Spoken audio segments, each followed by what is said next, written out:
Hey everyone, it's Jason. Welcome to Masters of the Universe, the board game Clash for Eternia. This is part 3 of the base game. Part 1, we went over all of the basic rules, showed up all the different components and stuff like that. Part 2, we went over the heroic team, He-Man and his forces. And part 3 here, we're going to go over the evil forces of Skeletor. Just trying to not make these videos, 3-hour long. That's why we're splitting them up a little bit. Alright, so let's hop in. We're going to, of course, look at our main man here, Skeletor himself. Got his card there. Yeah, I'm Skeletor. That's a terrible impression. I've done better. No, his unboxings shows my voice, though. A little snake mountain up there in the back. It's really fun. Alright, so Skeletor here. Let's zoom in a little bit better. We have Havoc Staff. So 3 for ranged or melee. So he gets some good options there. And then Master of Evil. Bonus attack. Skeletor or one ally within 4 spaces performs any one action. Yeah, so it's kind of good and all around there. Hits from a distance, hits up close. Or basically can do an additional attack or control someone else. It's Skeletor. Kind of like He-Man, you almost expect to use him more often. And then we jump into his controller version. He has Life Siphon, 4 range. For each wound dealt, Skeletor, an ally within 4 spaces, heals 1. It's cool that he heals his allies.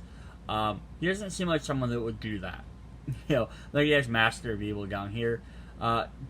Return 1 discarded strategy card from your discard pile to your hand, or Skeletor and ally performing actions. This helps you get your strategy cards back so you can plan better, because that's what Skeletor does. He makes grand plans. And if you empower him, each time any character is KO'd, you may draw 1 strategy card. So his plan works. He doesn't care who's defeated. He'll re-change up his plans. Good guys are defeated, I can advance my plans. His allies are defeated, we gotta rework our plans. It's Skeletor for you. And then he has his AI version, which has another Havoc Staff, which actually lets wounded enemies become dazed, or it can heal 1 for each damage dealt. And then Master of Evil, allies with the most power perform 1 bonus action. So it works a little bit differently, but still definitely powerful. Then he also gets his action cards. So or his skill cards, sorry, not action, skills. He has Havoc Blast, 3 for range. Target 1 space within 4 spaces of Skeletor. This attack hits all enemies within 2 spaces of targeted space. Yeah, it's very cool. Target hits, aim for 4 spaces, does damage within 2 spaces of those. I always wonder if there would have been some better way to, just write all this down. If they would have had, a, ranged icon, ranged, 4 spaces, and then, damage, 2, I don't know, it would have been interesting if they could have found a way to simplify this with maybe little icons in front of it, kind of like they have the range symbol, do something like that. But then it might have been you could open up a card like this and had 14 different symbols on it. So maybe that would have been even worse than just reading it. His Havoc Jolt, so he does a 3 melee attack instead, but he ignores defense and they become wounded. So he already starts with the ability to hit for with his Havoc Staff. He can either do 3 damage or 3 melee. And then he can switch to either have a special one where he does a basically upgraded version of one of those. Either he can upgrade for melee or upgrade for range, which gives it a special effect. And then in yellow, he has a Life Siphon. For each wound dealt, Skeletor, an ally within 4 spaces, heals 1. And attack boost. If this KOs an enemy, Skeletor, an ally within 4, may perform 1 move action. That's kind of cool. Kind of risky too, because you don't know what you're going to roll, but Then he has teleport. Target one space within 4 spaces of Skeletor. Then place him and or any allies within 4 spaces onto that adjacent or any adjacent spaces. Cool. He gets to move his team around, position people. He's very strategic. And he's gonna command his troops, but he's gonna do so at his whim. So he has unlimited power, which is the match He-Man's I Have the Power. Gain 3. This skill gains 3 power when unlocked, and then gains 1 each time any model within 4 spaces is KO'd. Reaction. After rolling dice, reroll any dice for each Grayskull, gain 1 success. And then bonus action, heal 3 damage. So it's not going to power up as fast, because you have to KO things, but as they're doing better, this attack's just going to get more and more powerful. And then his final one he has is Panther, so much like He-Man is Battle Cat. Skeletor gets to ride on his Panther. So Battle Cat had a ton of extra move and defense. His instead gains all his melee attacks gain +1 die against dazed enemies. And then he has move boost 1 or 2, and then enemies within 2 spaces become dazed. So he can choose the dazed guys to gain an extra ability. So those are all of those. And then before we look at the miniature, let's look at him on Panther. Let's look at the artwork there too. It's definitely cool artwork. Skeletor on Panther. So he stays the same health, but he gains defense. Claw and Staff. Attack boost. Range only hit all enemies within 2 spaces of the targeted enemy. Then Panther has move 1 space, 2 space, or they become dazed. In power, when attacking dazed enemies, roll +1 dice and may reroll any attack dice. So that becomes very powerful. Alright, let's look at that old skull head here. I love the detail on the bones. He's got they emphasize maybe the cross necklace around a little bit more. I mean, if you look at it, it does kind of stand out, I guess, but there they almost made it seem like it's on top of his stuff. That's just sort of me. I love that you've got the little back straps on there too. I don't know if you can see that as well. Let me see if I can zoom up on that. He's got the little the little belt buckle on the back, like you would have if it was the action figure, so you can take his armor off. That's not something they would need to include, because if it's really just the character, they probably wouldn't have that. But that's cool anyhow. But then we also got this one on Panther. I don't know how you can make miniatures flocked, but this would definitely be a character would have to be flocked. If you figure out how to flock little miniatures, that'd be kind of cool. He also, notice back here, he has the power sword with them. Again, a weird thing, because they probably are just taking off of the artwork that someone drew, and that's how they make the miniatures. But it's sort of weird that they gave him the power sword. But still definitely cool. It's Skeletor. You know. Everyone's, next to maybe Megatron, probably one of the most iconic cartoon villains, I would say. Although I'm sure a lot of people will say something else or this or that, you know. Alright, up next we have Evelyn, who has Shadow Bolt, range for 3, which he can choose to ignore defense. So it's actually pretty powerful. And then Dark Magic. The first time Evelyn activates each round, she gains 2 power. And then attack boost. Any attack, roll 3 extra dice. So that's actually cool. So she gains 2, she can use that attack boost for free every turn. Or she can spend it on other abilities as she sees fit. Her controller side, she gets Dark Magic. 4 attack boost, roll 2 dice. Attack boost. Enemies wounded with this attack lose 1 power. Evelyn or an ally within spaces gains that instead of the controller. So basically you can boost up specific character versus just boosting up the controller. And then Mind Control.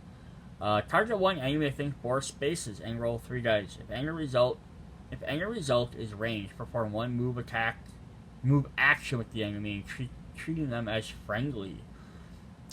Interesting, so you can kind of control people. And then she empowers. After moving the enemy with mind control, perform one free attack action with them. This attack cannot be boosted. So that's kind of cool. Once you empower her, it gives her a good reason to use mind control. Even better reasons. Now she can attack allies with it as well. And then if we look at her AI, she has dark magic and mind control again. With very similar abilities. I'm just not going to reread those. I'll hold them up for you. Alright. Her skills, we have Dark Wing. After performing this attack, push the enemy's 1 space. Attack boost. If this tails an enemy, perform one Dark Winged attack against another enemy within 4 spaces of that enemy. This is an additional attack that cannot generate power. Cool, so if it tails someone, it can keep moving through to somebody else. That's kind of cool. I liked it so far. The evil guys have tailing ability. They gain bonuses from people getting defeated. We have drain power. The controller does not gain energy spent on this attack, including boosts. So normally whenever you spend your power, the controller then gains it. And that's kind of the difference between the one side or the other, is that they gain less characters and have less skills, but they gain power quicker. For each wound, the enemy loses 1 power. If this tails a minion, the controller loses power from the controller board. Instead, they choose where it is lost. Cool.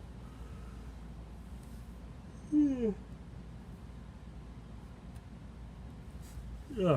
She basically makes them guys a lot harder to play. Then she has Hex Defense Boost. Choose 1. For each miss, the attacker suffers 1 wound. The attacker must reroll all successes. Oh, that is crazy.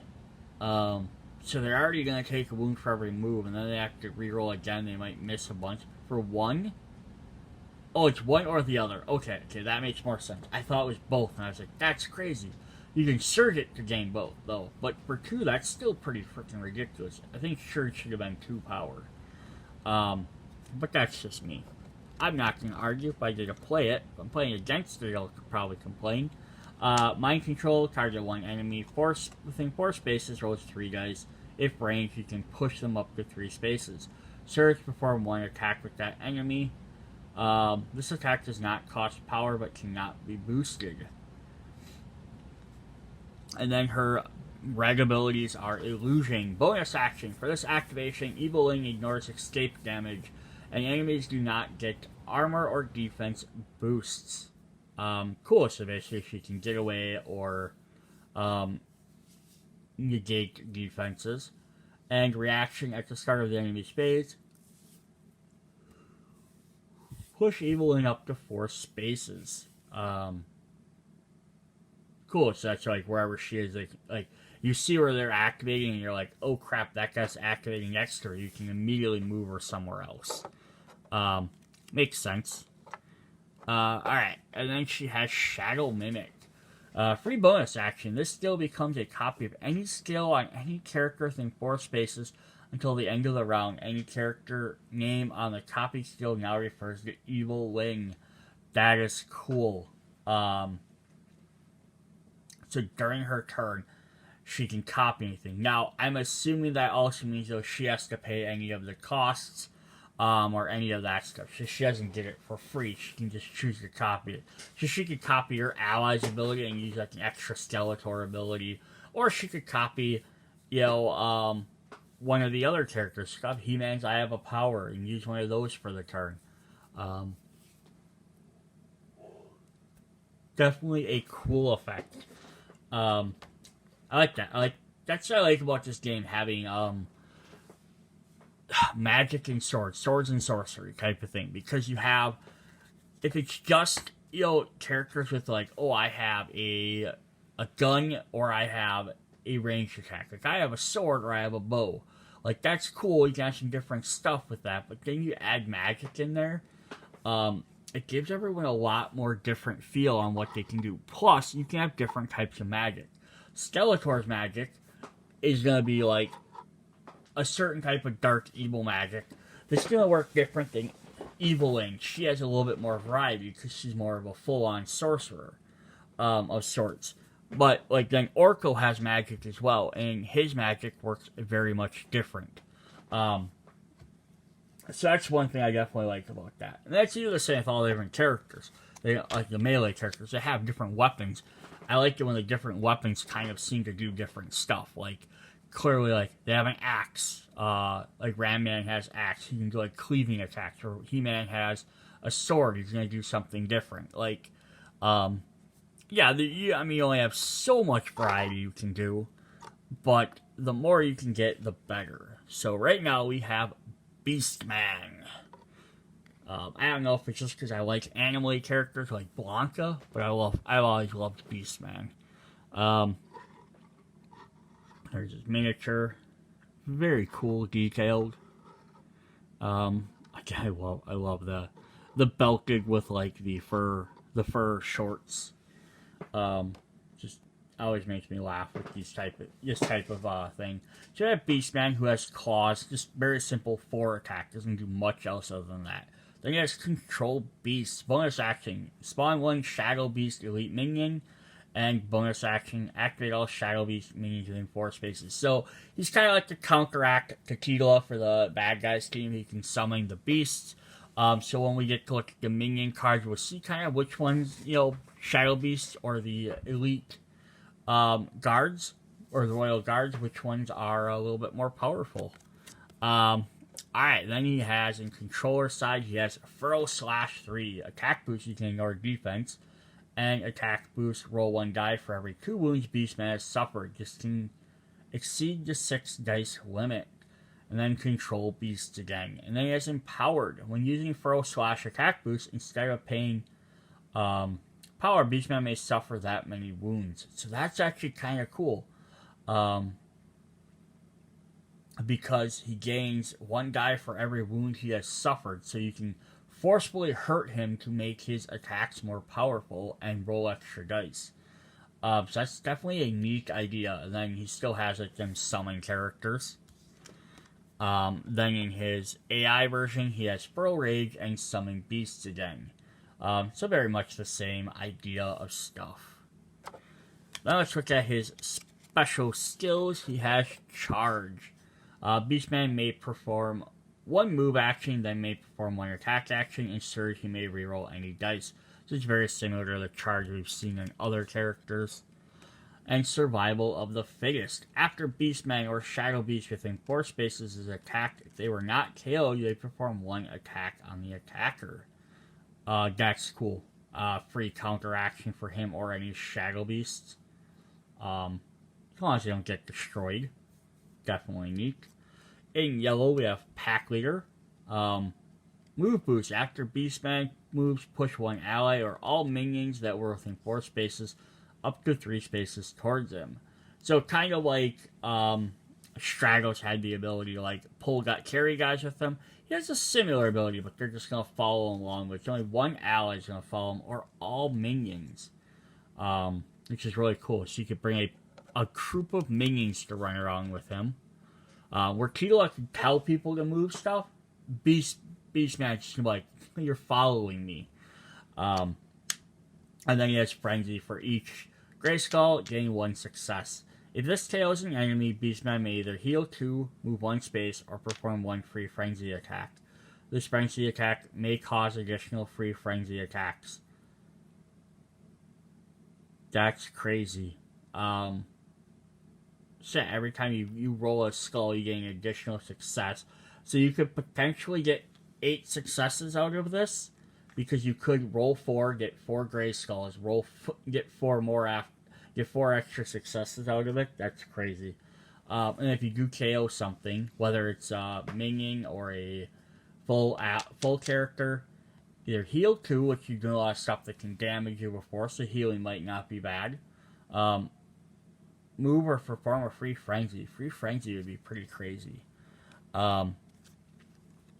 Alright, then there's red. We have Berserker Rage. Anytime Beastman would pay power, he instead may suffer that many wounds. Roll 1 die for every 2 wounds Beastman has suffered. This can exceed the 6 limit. So that lets him boost any of his attacks, which is pretty crazy, right? Could you imagine that with Frenzy? Extra 2 dice, plus you can just use that to pay for his attack boosts. And then he has Beastmaster. Bonus action, spawn 1 Shadow Beast elite minion on an adjacent space. Free bonus action, 1 Shadow Beast, or 1 Shadow Beast performs a 1 attack action. End reaction, when a Shadow Beast attacks, it rolls 2 dice. So yeah, there's a bonus action for his regular one is also spawn 1 Shadow Beast. So this lets him go another one. Like, why would I need the same ability twice? Because it might depend on where you have the energy at. So if you have energy in one and you have energy in this one, you could summon multiple in a single turn. Now, there's only so many miniatures, so you can only summon so many of them, but that's still definitely cool. Alright. Let's jump to our next character. We have Triclops.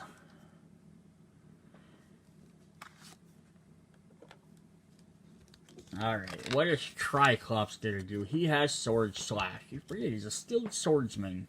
You just think about him, there's a special eye that swivels around. Reaction, after rolling an attack dice, reroll any die. And then he has Optic Blast. He has an attack boost that lets him roll plus 1, 2, or 3 extra dice. Definitely not bad at all.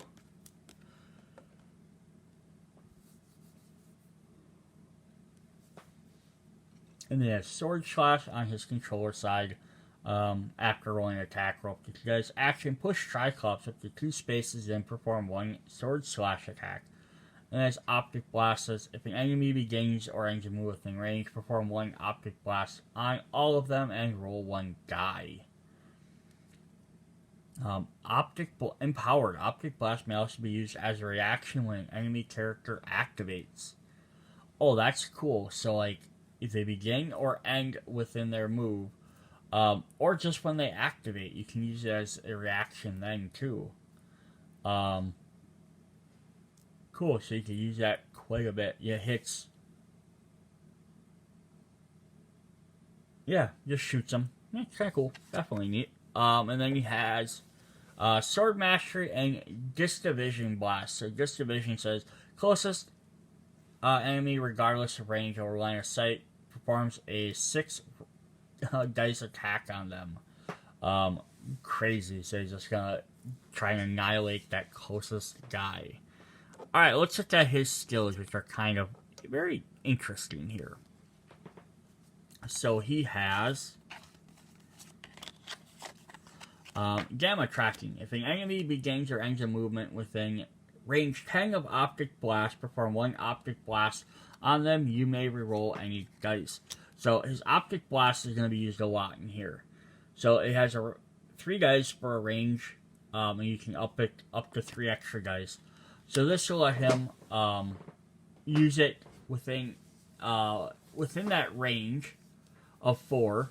You can perform 1 Optic Blast on them, and you may reroll the dice. So basically, you can pay 2 to get that free extra attack.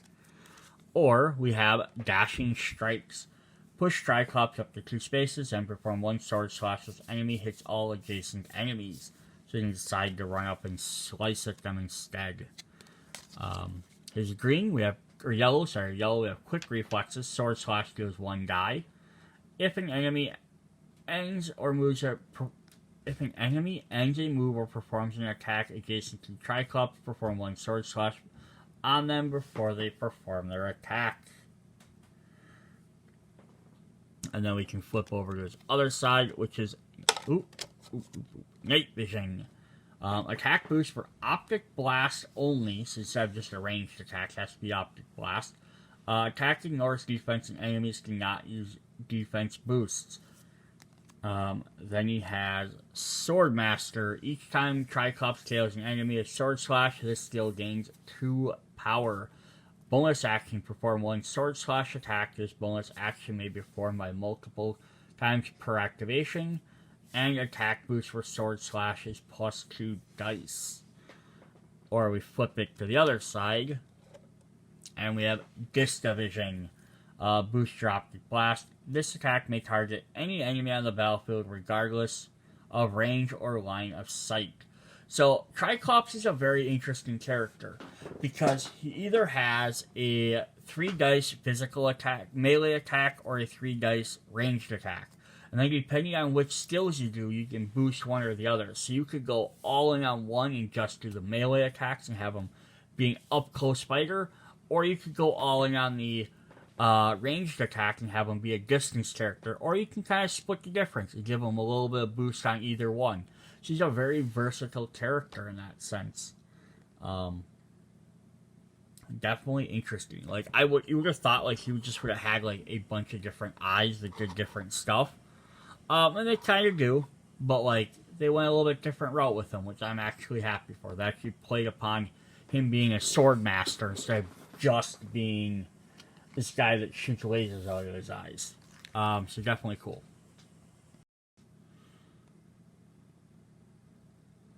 Alright, up next we have Trapjaw. I know, I love the evil characters more than I love the hero characters on here. He has the arm that got replaced. You could keep swapping it out with the toy, which I was fun. So he starts with a laser arm, 3 range, attack boost, roll 1 die, may split the dice between 2 enemies, and then metallic body defense roll. Roll 3 dice for each sword, gain 1 defense. So he's one of the few characters that has an extra defense ability. But also be able to attack multiple enemies with your base attack is very cool. Alright, then we have, for controller side, we have modular arm, 3 attack, either melee or ranged. Attack boost, choose one. Enemies wounded become dazed. Or, if this wounds an enemy, push that enemy into the closest adjacent space to Trapjaw. So that's kind of neat, because he either daze a guy, or he can essentially use the ranged one to bring them closer, so that way he can then hit them with the sword if he wants to, or use a different attack. Metallic body. Defense boost, roll 3 dice for each sword, gain 1 defense. And empowered. Once during activation, Trapjaw may suffer 2 wounds to perform 1 action. That's kind of neat. You take a little bit of extra damage to get a free attack. So not bad at all. And then his AI is modular arm, dazed, or adjacent, they suffer a 3 damage attack, or it can reconstruct, which lets him heal 2 and gain 2 power. Which is really fun. Then he can use his boosts a lot more often. His abilities are, or skill cards, are Claw. Reaction: when an enemy is adjacent space moves, perform 1 claw attack on them. If they suffer any wounds, they do not move. And then bonus action, flip this skill over. So this is supposed to represent that his arm can switch out. So he can switch from his claw to his grabber. Which are 2 different things he has on there. He has a claw there, and a grabber there, or claw then grabber. Then he has his laser cannon on his arm, which is what he gets to fire to begin with. So you really look at his picture there. His claw and his grabber. Arms he can swap out. Grabber says if this wounds an enemy, they may push that enemy into the closest space adjacent to Trapjaw and then flip this skill over. His yellow, he gets Rocket. Push Trapjaw up to 3 spaces, ignoring terrain penalties. Surge, push him plus 2 more spaces. Surge becomes a bonus action, or flip this over. So this lets him navigate around the thing. So you can just use it to move up to 3 spaces, ignoring penalties, and then you can make it free, not cost an action, or you can use it to do extra spaces. Or we can switch to his other gear, which is Overdrive. Trapjaw may suffer 2 wounds instead of paying power each time he uses one of these boosts. Attack boost gives him 2 dice. Reaction: after rolling attack dice, rerolling the dice, or flip it over. Cool, so if he wants to attack, You can go ahead and do that, or you can flip it to get his rocket to move around. Then his red skills is he has flamethrower. Instead of hitting an enemy, this attack hits all enemies within 2 spaces of Trapjaw for each Grayskull Castle, getting 1 success. And then bonus action, flip this over. So he's got modular skills everywhere. Freeze Ray. For rank, any successes are rolled again and becomes dazed. For each Grayskull, the enemy loses 1 power. So cool. So yeah, Trapjaw has very kind of like, he has options to switch around. Lots of his stuff is going to be ranged. So he's going to be a range, but he has different options to use for it. Do you want dazed attacks? Do you want extra damage? Do you want to pull guys towards you? So he's got some different utilizations in there. This doesn't still cross over all the rest of the characters. But yeah, definitely a neat, different idea, because it gives him more options on stuff to do. Plus taking a little bit of damage to do it helps as well. Let's zoom in on his model a little bit there. Again, I know these aren't the best, but definitely cool. That arm is a really neat sculpt. Alright, then our last evil forces is Merman. Merman there. He's got his coral sword. He's always, if I remember right, he's always kind of like the, he's like the Starscream of the evil forces. I mean, like, I know Evil Wing was always like, if I can eventually stop, take over Skeletor, I'll do so. But, like, and I always had side schemes going on, just kind of like Starscream. But I always felt like Merman was a little bit more like that, because Sackard constantly played 100% loyal, but down the backside, he's like, whatever, I'll do whatever I want. Screw that guy. Because he's kind of like from a different world. But, okay, Merman has some fun abilities. He has Water Sword, which has 3 attack. 3 attack boost. If Merman is on a water token, roll +1 die. If the enemy is on a water token, they cannot use defense boosts. Then Water Control. Merman ignores water terrain penalties. And action, place up to 2 water tokens within 2 spaces. So this is really fun. He gets to create his own water terrain, and then he gains bonuses from it. So we haven't looked at any of the terrain cards yet. We're going to get to them next, but I want to look at the water one now, just so we can see what it does. So as terrain penalties, models' movements immediately stop when they enter a space with water. Terrain penalty, water must pay 1 space of movement to enter or leave this terrain. So if he creates spaces around him, he gets to basically come and go as he wants with them, like their normal land. And then he can place them around them. So he can throw like 2 in front of him. So that could either go on another character, so now all of a sudden they lose their thing. He can place it on himself to gain that bonus, extra die. Put it between him and another character, so that way they have to suffer a penalty through trying to get to him. So it's kind of neat just to manipulate that water. His controlled side has the same 2 basic abilities. Water Sword. He may reroll a die instead of getting +1. And then Water Control has as a free defense boost. Remove any number of water tokens within 1 space and gain that much defense. That's kind of cool. He can kind of pull it up as a shield. And is Empowered. Once during his activation, remove 1 water token. All enemies on interrogation of that token become dazed. So that's definitely neat. Water manipulation. Then it's AI. He has Water Sword, which also lets him place water on the enemy space, and Dazzling Splash. All enemies on or adjacent to a water token suffer 1 wound and become dazed. Surge. Before resolving the above, place 1 water token on all enemy character spaces. So that's actually crazy. He can put them on there and then force them to suffer wounds. Alright. Let's hop in and look at his skills then. We have, in green, we have Aqua Rush. Merman may use this boost on himself or any ally within 4 spaces. Move boost. If merman begins a space on a water token, move 2 extra spaces. Cool. So yeah, you can give out extra movement with his ability. Torrent. Bonus action. All enemies.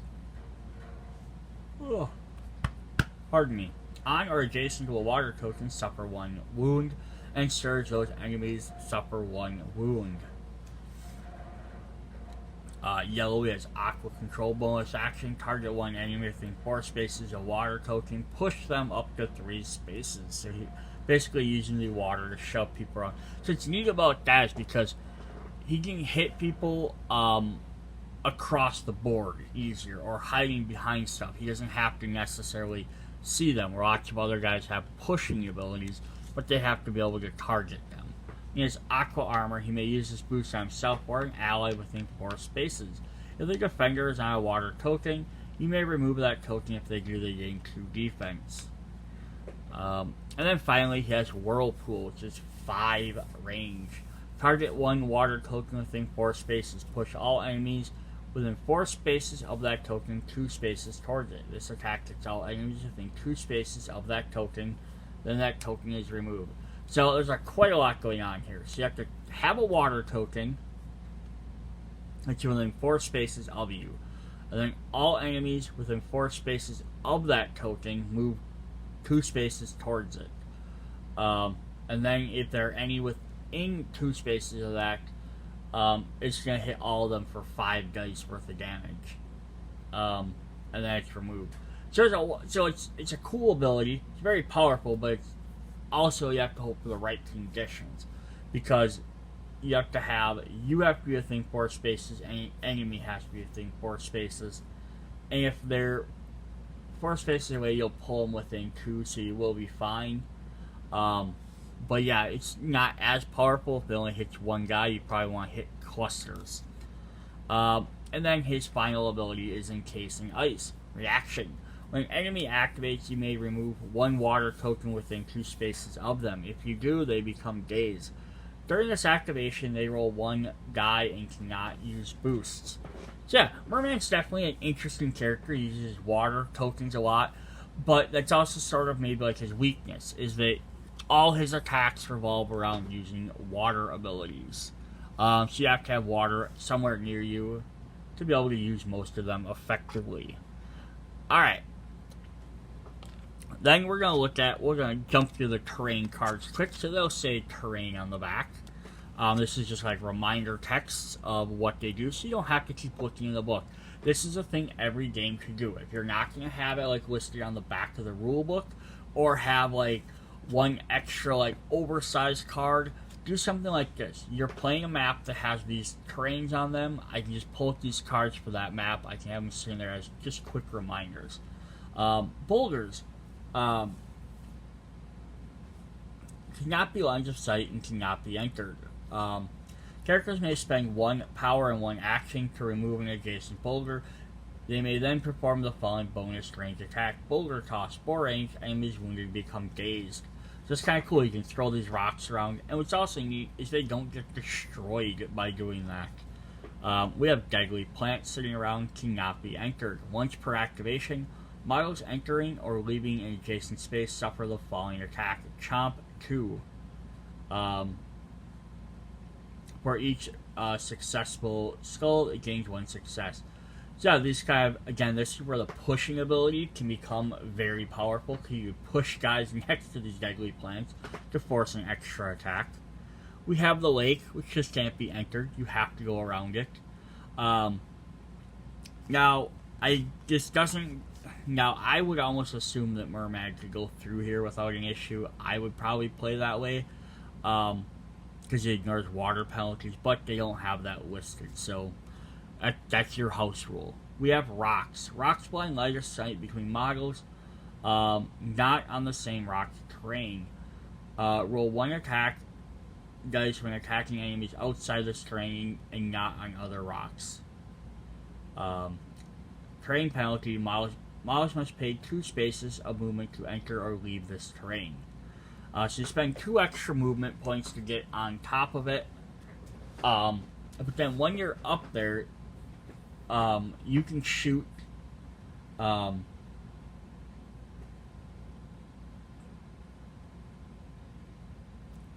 Yeah, you can shoot off of it or attack off of it. As long as they're not on other rocks, but it will block lines of sight. So if they're not next to them, they can't hit them. Like if you're on the ground, you can't hit. You can see it, but you can't. Yeah, so it's kind of interesting. They're just adding extra terrain. That's why I love. You'll see in later videos in the Kickstarter stuff, we have the 3D terrain. I love that because it's gonna make some of that stuff more obvious. We have forest tiles. When inside this terrain, gain 1 defense against attacks from outside this terrain, but a terrain penalty must pay 1 space of movement to enter or leave. And our falling terrain are the ruins. Can only be enter or exit through the entering spaces, and line of sight cannot be traced into or out through except through the entering spaces. So you can kind of hide inside these, which is really fun. Alright, other small cards we have. We have 5 player aid cards. Character activation, strategy activation, and bounce of power. And on the back side we have boosts and surges, just explaining when boosts work, pushing, rerolls, and dazed. Escape damage is ignored when a model is pushed.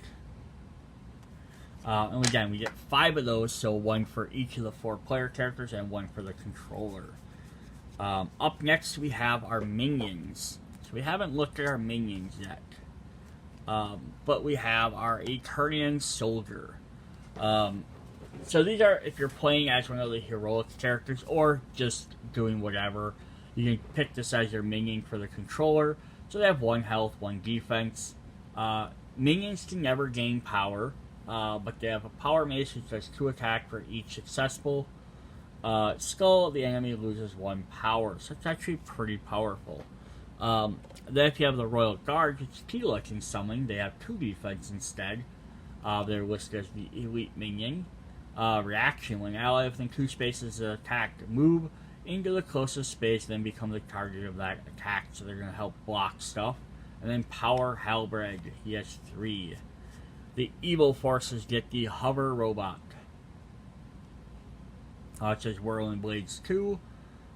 Melee. For each castle, roll 1 die. An additional die cannot generate more dice. So that's cool. Yeah, I can basically start his attack up and do extra damage.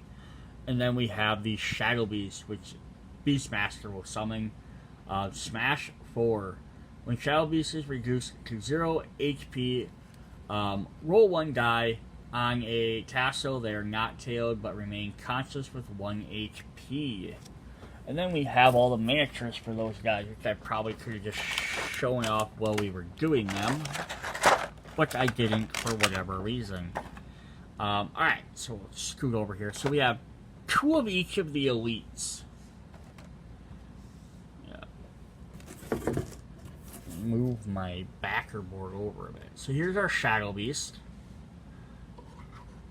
You get 2 of each of these guys. So again, like Beastmaster can summon them, or Tila can summon the Elite Royal Guards, which are these guys. But since you only have 2 at a time, they're not gonna like overwhelm the board, which is very helpful because you already got enough stuff going on. Then for the regular, why am my brain just not remembering what these guys were called? Just the Eternian soldiers. You get 4 of each different models. We're actually going to get 2 different models here. So you kind of get one that's like in a up, like ready to attack pose, and one that's kind of in a standby pose. So you get 8 total models for these guys, the regular minions. So you have plenty of opportunity to summon them and spare them. And then the same for the hover robots. You get 4 of that one with the blade claws, and 4 with the grabbing claws. I wish they looked a little bit different. Like, even just have like one with his hands up or down. But, you know, still neat that we get two different, slightly different models at least. So again, you'll have 8 total for them. Ooh, trying to spill them everywhere. Alright, then our next set of cards is we have the NPC cards. So some of these scenarios will require NPCs to be out, which are represented by tokens. Just because they're not in everything, so they didn't want to include extra minions that you're not going to use fairly frequently. But we get Queen Marlene, 5 health, 1 defense. Queen's Will has 3 attack. For each Grayskull, an ally thing force faces gains 1 power. Much like minions, these guys will never gain any sort of power. They just use attacks. We have King Rangor, who has Power Staff, with 3 melee. This attack may be performed on enemies up to 2 spaces away. For each Castle Grayskull, enemy loses 1 energy. You might have Prince Adam in there, who's just elusive. He never suffers from escape damage, so he's just going to run away. And Cringer, who has Agile. He ignores terrain penalty. Then the next card we have are the AI character activation rules. I'll hold it up there for a sec so if you want to pause it and read it. I'm not going to go through all of it. And then the other side we have the strategy activation. And then the last bunch of cards are for the AI. So we have character activation cards. And these are going to be those guys. So we have Empower Attacks. Basically how these work is if you draw one of these cards for a character activation, they perform them in top order down for their AI. So if I drew this one, whoever I was using my AI, if I was using like AI He-Man, he'd say before taking their first action, the character gains 3 power. Then, he says if there's an enemy in attack range, he performs 1 attack to the enemy with the lowest HP, and otherwise he moves up to 2 spaces. So if he's performing his second action, he starts back at the top. Well, not in their first action more, so now he tries to perform a ranged attack. Is there an attack available? Nope, then he moves a second time. That's pretty much how these work. And then we have Empowered Skill, same thing. Gain strategy. It has enough skill to activate their skill, and there's an enemy in range. Stipulous characters already use their skill activation. They activate their skill. There's an enemy in attack range to perform their attack, otherwise they move. So that goes back to the top. Either they can perform their skill, or if they have enough energy, they can, then they attack and move. But now with this one, what could happen is the first time they go through, for some odd reason, maybe they don't have enough energy, although if they gain 3, they probably have enough to activate their skill. But if for whatever reason they didn't, they might have gained some energy during the attack phase. And we have Reckless Assault. So I'm not going to keep reading through all of these, just because that's basically what they do. This is going to give you extra attack with some boosts, otherwise you're going to move. We have Sudden Recovery. This is going to let them heal, then attack and move. Charge lets them do an extra attack. Summoning Reinforcements lets you summon extra minions to help you out. They immediately activate. And then you get into another card. Attack and Advance, where you get 2 copies of that, which is just a simple attack and move. Without gaining the extra energy like the Empowered one did. And then we got 2 copies of Activate Skill, which is the same as the Empowered, but without that. So these are the different ones we'll get for that. That's how they're going to work. And then if you draw a strategy card, you'll have strategy activation, which is going to work the same way, but with strategies. This will say the controller pays 3 energy. The AI character with the most energy takes 1 action, then continues to the next effect. The controller pays 3. Then the character with the most energy takes 1, and then the controller pays 2. And then the character with the lowest remaining HP heals 2 damage and gains 2. So you try and do this in as much order as you can. If you have 3, you do 3. And then if you have another 3, you do that. If you don't, then you move to the next one. Then you pay 2. If you can't pay 2, then someone will heal. Same way we have summons. If you can pay 5, you spawn a minion, then they activate, then 3, then 2. Otherwise, Spawn one man each spawn point. We have an ambush ability, an power ability, and drain power. It's just some of the different stuff the AI will be able to do. So that is all of our different cards and everything for the game. So the last thing I wanted to go over before I end this particular video, if you've hung all the way around, are sleeves. So these types of cards need regular card sleeves. So you can always buy penny sleeves if you want to get those, or you can buy a little bit higher quality. If you buy ones that have backs on them, just keep in mind that like they do say like terrain or elite minion or character. So if you buy them all of the same color, or if they're not clear, obviously you can look at the front and tell what they are very easily. So that is a nice feature of the game. I mean, except for the AI ones, but just because it's basically gold or it's brown, so it's not as quick to tell. You know, but it is something you can also do. But you even tell it like this, you might want a clear one for double-sided. So you might want to find some double-sided cards for some of these. But if we're looking at the other two types of cards, which are our oversized character cards here, you can get the this is just the Game Genetics brand, but you can get any of these types. So this particular one is the Dixit Mysterium size, which is 81 by 121 millimeters. Now they do fit in there a little bit tough, so just be careful when you're putting these in there. So I'm going to put them in this direction. So I slide it. Now this one's sliding fairly easy, probably because I said that. But yeah, now I'm getting a little bit tougher. You want to watch when you're pushing them in there, they also don't bend the card. But yeah, so that's that. I might take this out and put it the other direction. Just I have to base on, you know, what direction this guy's gonna be, because this guy has to be up and down. And if I flip him over, yeah, so these guys are gonna want to be the other direction. Just so all my cards are the same way. But those will work for that. So that's the size you're looking for your oversized cards. And there's 90 in a pack of these. So that's not bad at all.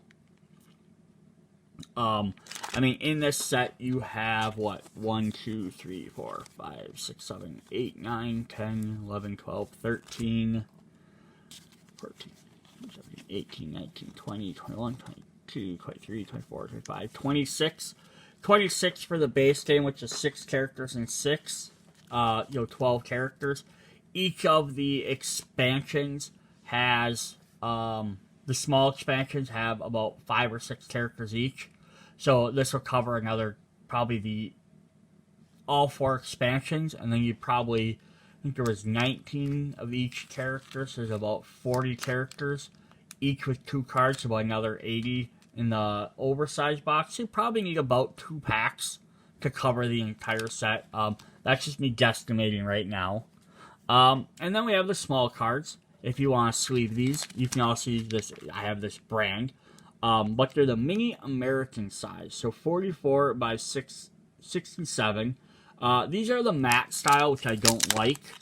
I personally don't like for this type of game, but if I can get these out of here, I will show you.